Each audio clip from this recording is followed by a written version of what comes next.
Selama Ormas Konoha tidak buka kantor cabang di Pakistan, maka apapun masih bisa diperbaiki oleh paman berkacamata.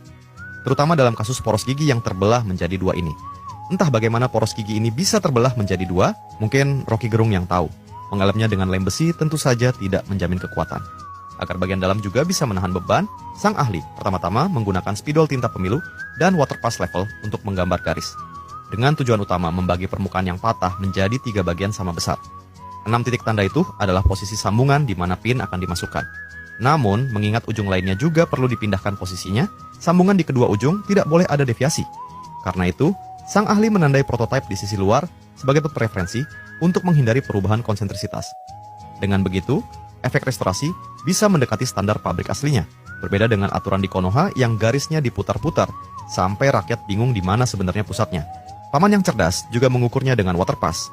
Hanya dengan cara ini, posisi lubang bisa lurus, tidak melenceng seperti anggaran pejabat yang beloknya selalu ke kantong sendiri. Lubang ini merupakan kunci dari penyambungan roda gigi. Dalam proses ini, paman berkacamata tidak boleh lengah sedikit pun. Jika lengah, siap-siap alat paman berkacamata diangkut oleh Satpol PP karena tidak memiliki sertifikat SNI. Karena posisi lubang menentukan kekuatan sambungan, semua diameter lubang perlu diperbesar menggunakan bor besar.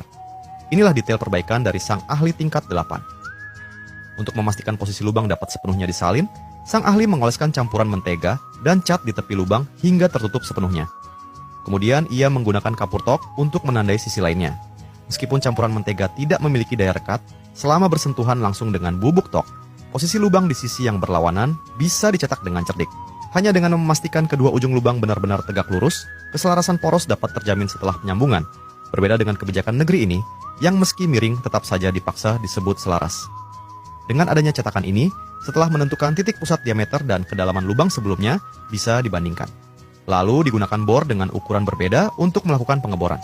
Namun, karena bengkel paman tidak memiliki pin sambungan yang sesuai, sang ahli mencari batang besi bekas berdasarkan data yang ada. Untuk memastikan batang besi tersebut pas ke dalam lubang, ia harus melakukan pemotongan dan penghalusan sesuai dengan diameter lubang. Tidak seperti kebijakan pejabat yang dipaksakan masuk meski ukurannya jelas tidak pas. Setelah sang ahli berhasil membuat 6 pin, langkah selanjutnya adalah melakukan pemukulan manja pada pin tersebut hingga ke dasar lubang agar tidak ada rongga yang dapat mempengaruhi kekuatan sambungan. Dengan bantuan palu peninggalan zaman Majapahit, paman berkacamata berhasil membuat poros menjadi satu kesatuan.